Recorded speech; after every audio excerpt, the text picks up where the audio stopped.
Tokyo. Le premier ministre japonais Shinzo Abe devrait annoncer lundi qu'il a décidé de dissoudre la chambre basse du Parlement pour provoquer des élections législatives anticipées dans le but de faire approuver ses orientations politiques.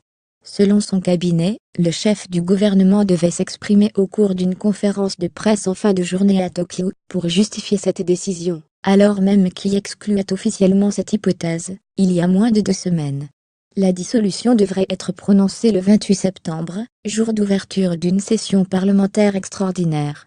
Le cas échéant, le scrutin aurait lieu le 22 octobre.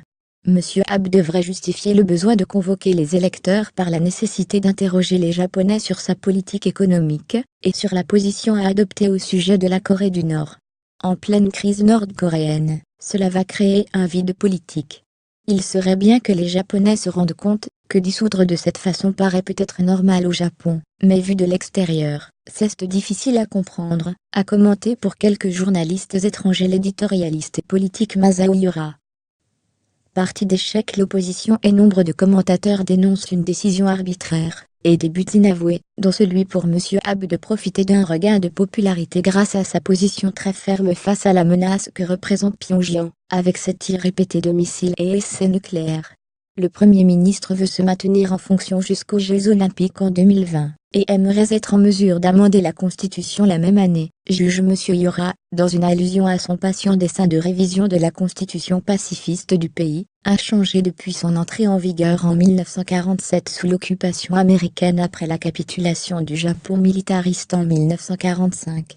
Les meneurs des partis adverses voient aussi dans le calendrier choisi par M. Abe, la volonté d'échapper à leurs questions au Parlement sur des scandales qui l'ont miné, lui et son gouvernement, jusqu'à un récent remaniement. M. Abe est notamment accusé de favoritisme envers des amis. En théorie, aucune élection n'est nécessaire avant le 20 décembre 2018, terme du mandat de 4 ans des élus de la Chambre basse, car le Parti libéral-démocrate d'Abe (PLD) et son allié Komeito détiennent déjà une majorité des 2/3 des sièges de cette assemblée.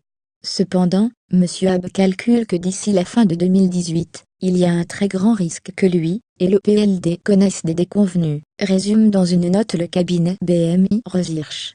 Selon un sondage du quotidien Nikkei paru ce week-end, 56% des Japonais interrogés estiment que le moment choisi pour dissoudre n'est pas opportun, contre 28% d'avis contraires. Le malaise est d'autant plus grand que M. Abe a remanié son équipe, il y a un peu plus d'1 mois, en promettant alors qu'il s'agissait d'un gouvernement de travailleurs, qui allait produire des résultats concrets. Or, avec les élections, il va devoir faire de nouveaux changements. Mais si M. Abe a estimé que ce moment était le meilleur, c'est qu'il veut profiter de l'état de déliquescence du principal rival, le Parti démocrate centre-gauche, qui vient de changer de président, et a perdu une de ses figures montantes dans un scandale d'adultère. De surcroît, il tente de la sorte de couper l'herbe sous le pied de la gouverneure de Tokyo, Yuriko Kwak, 65 ans, qui a annoncé lundi en début d'après-midi, quelques heures avant la conférence du Premier ministre, qu'elle créait le Parti de l'Espoir, pour présenter des candidats aux législatives. Elle avait donné le la, avec la formation Thomas First, les citoyens de la capitale d'abord, qui avaient remporté haut la main le scrutin de renouvellement de l'Assemblée de Tokyo, il y a quelques semaines, infligeant une défaite historique au parti de M. Abe, et, même si elle partage son côté nationaliste, Mme Kwak semble décidée à poursuivre la partie d'échec sur le terrain national. Une vraie force de réforme est nécessaire, a insisté Mme Kwak, qui compte diriger le nouveau parti. La réforme ne va pas assez vite. Ailleurs, sur le web contenu proposé par Taboola,